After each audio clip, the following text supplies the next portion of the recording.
Donc, et on va commencer par, c'est les mentions ex aequo bien sûr, pour Au cœur du collège, avec probablement l'un des auteurs-réalisateurs que nous réclame le monde entier, Stéphane Gillot. On en parlera tout à l'heure. Production Andrea Palis, ITV Studio France, et ça a été diffusé par M6. Alors, on a vraiment tenu à donner une mention à ce programme parce que, en dehors de la qualité, sur le fond de ce qui est dit, ce sont des gens qui se sont installés dans un établissement scolaire durant 1 an pour suivre l'évolution des enfants, pour voir comment allait se passer une année pour un enfant qui n'était pas très bien inséré ou pour un autre. Et ce travail de fond est extrêmement important. Et c'est Philippe Lamaison, artiste plasticien, qui va nous présenter l'extrait. Enfin, les raisons du choix. Bonsoir à tous. Cette année, la majorité du jury réuni par Enfance Majuscule pour le prix Média a voulu distinguer par une mention le documentaire Au cœur du collège réalisé par Stéphane Gillot pour M6. Au-delà de l'approche technique remarquable, c'est le traitement de problématiques importantes pour Enfance Majuscule que le jury a voulu particulièrement distinguer. Le droit à l'éducation, la lutte contre le harcèlement au quotidien et l'omniprésence des réseaux sociaux et des écrans dans la vie des adolescents. Enfin, c'est l'approche très fine et sobre que cette mention vient récompenser. Elle illustre et veut insister sur les difficultés d'être ado aujourd'hui et sur la très grande importance de l'encadrement des adultes, professeurs comme équipe pédagogique, dans l'encadrement des étudiants. Merci, bonne soirée.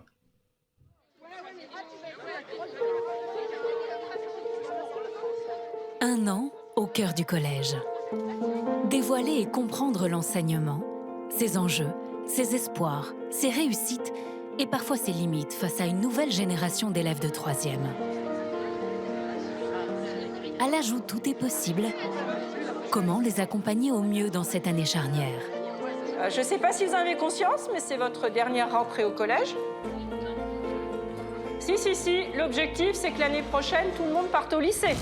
Pour le savoir, un dispositif de captation exceptionnel a été mis en place dans l'un des 7000 collèges de France, le collège Jean Villard à Chalon-sur-Saône.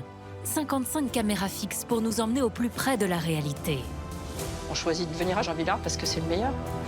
C'est des équipes qui s'investissent, qui y croient, qui permettent aux élèves de révéler leur potentiel et puis de bien réussir derrière. D'avoir des élèves qui réussissent, on est très fiers. C'est notre but. Françoise, vous faites sonner? Oui, pas de souci. Quel est le rapport entre élèves de 3e et personnel enseignant? On les accompagne dans leur vie de jeunes pour essayer de faire un déclic peut-être dans leur parcours, dans leur vie, même si parfois, effectivement, on n'a pas la baguette magique. Bonjour à tous, asseyez-vous. Bonjour Mohamed. Je sens qu'il va m'énerver. Je te jure, je viens là pour travailler. Prends confiance en toi, parce que moi je crois en toi.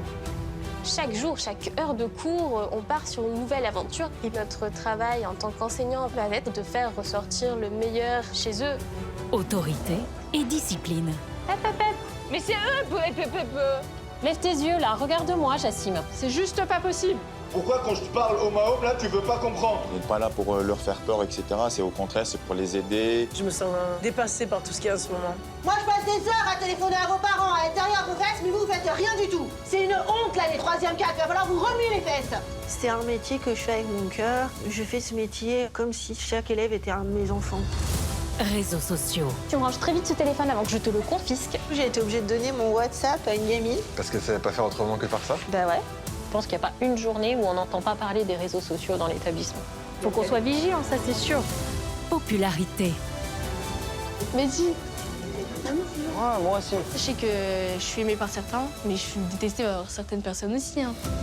Relations entre adolescents. Ils en vaut pas la peine. Mais pourquoi tu nous as pas alertés avant? C'est pas normal et c'est pas un jeu de se moquer des gens. C'est très grave ce que t'as dit. Alors là, je suis déçu, je suis choqué. Faut arrêter de te mettre dans des états comme ça. S'il te rend plus triste que heureuse, il faut mieux que tu laisses tomber. Premier diplôme et recherche d'orientation. T'es pas prêt à aller en seconde générale au niveau maturité. Il faut qu'ils comprennent bien qu'on les lâche pas et qu'on va les suivre jusqu'à la fin de l'année.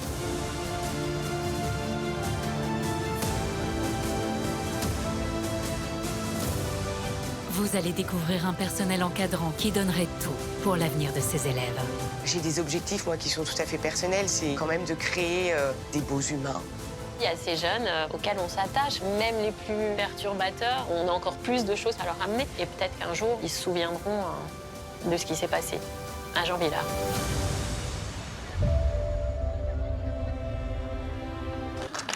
Et j'ai demandé donc à Andrea Pali, Stéphane Gillot et Thierry Lachecart de bien vouloir nous rejoindre en bas. Alors, je rigolais un peu avec Stéphane parce que c'est Stéphane Gillot qui a réalisé pendant 10 ans tous les pouvoirs extraordinaires du corps humain que je présentais avec Adriana Carambeu, donc on se connaît bien. Et, mais ce n'est pas pour ça qu'il a été primé. Et je ne suis pas intervenu, je n'ai pas voté du tout. Donc Stéphane, t'as mal au dos, c'est ça? Oui, très bien. Qui nous dit un petit mot? Andrea. Je vais juste vous dire en 2 mots.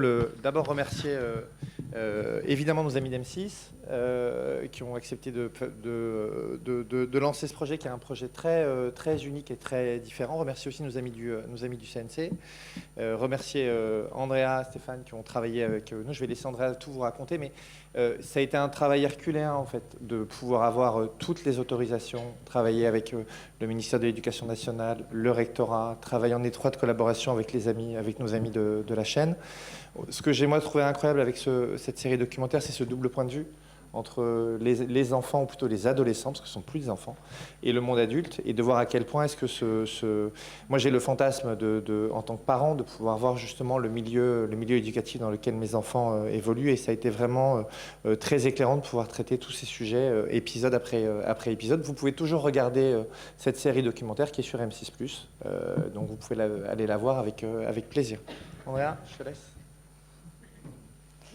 C'est vrai que ce projet, il était génial à faire. Il a été dur à faire parce que c'est vrai que ça a été 3 ans pour rechercher le collège, pour trouver un collège qui allait nous dire oui, pour nous dire oui, pour mettre des caméras chez eux, pour être filmés, pour être autorisés, pour avoir des enfants qui disent oui avec leurs parents qui disent oui.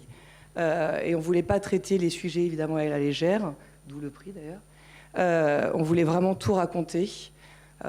Les caméras pendant 1 an, bon, c'était Stéphane qui les a, avec ses cadreurs, qui a tout tourné au début à la rentrée. Ensuite, on a mis nos caméras pendant plusieurs semaines. En milieu d'année, on est revenu pour les diplômes. On sait à la fois, c'était hyper émouvant de faire ce truc-là. C'était parce que de les convaincre, en vrai, ça n'a pas été si difficile parce qu'ils avaient vraiment envie de montrer une autre facette en fait de leur boulot et ils sont souvent critiqués pour, je sais pas, pour leurs vacances ou autre.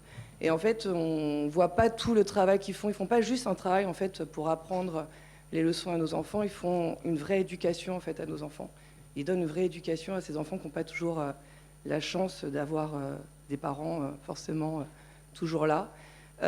Ils sont comme des parents pour eux. Ils vivent toutes les problématiques que nos enfants vivent aussi, hein, le harcèlement. Le fléau énorme des réseaux sociaux, c'était un truc de dingue, ces réseaux sociaux. Et cette équipe pédagogique, on s'est méga attaché à eux. On a vécu 3 ans ensemble pour mener à bien ce projet. Donc évidemment que ce documentaire, on l'a mis en place avec Stéphane, Thierry, moi et M6. Normalement, c'était sur une autre plateforme. On a vécu l'enfer du Covid, ça s'est désisté. M6 finalement a dit « Ok, ce projet est trop génial, on a envie de le montrer ». Donc merci aussi à M6. Voilà, j'aimerais surtout vraiment remercier le corps enseignant. Claudie Gaillard, la principale, Marie Thévenot, la CPE, monsieur Plié, monsieur Ballard, enfin tous ces gens en fait qui sont là pour eux et qui sont à l'écoute, qui les gardent en fait à la fin des cours et qui découvrent des choses parfois affreuses. Et qui les aide en fait à mieux vivre la chose. Voilà. Stéphane, merci beaucoup. Et Stéphane, un mot. Thierry disait, si j'ai bien compris, que c'était un fantasme de savoir ce qui se passait à l'intérieur de l'établissement scolaire. Moi, je trouve que c'est assez flippant, finalement, de savoir. Est-ce que finalement, de voir l'intérieur... Alors, on est passé par là, on a des souvenirs, mais on n'avait pas le harcèlement, on n'avait pas les écrans.